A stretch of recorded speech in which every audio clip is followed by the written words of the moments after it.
Hello guys, મારું નામ બારિયા રાહુલભાઈ સોમતભાઈ છે અને અમે આવ્યા છે ફિશિંગ કરવા. તો જોઈ લ્યો અમારી ઝાડુમાં મચ્છી આવે છે.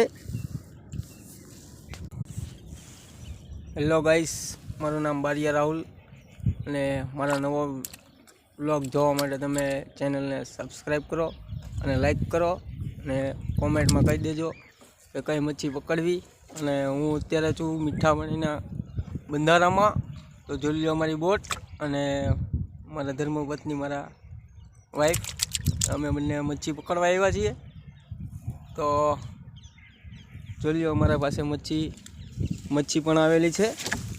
જોઈ લો આ મચ્છી એકદમ જીવતી અને તાજી અને ફ્રેશ અમે માર્કેટમાં લઈશું અને એની કિંમત મેળવશું અને પૈસા કમાઈશું. નવા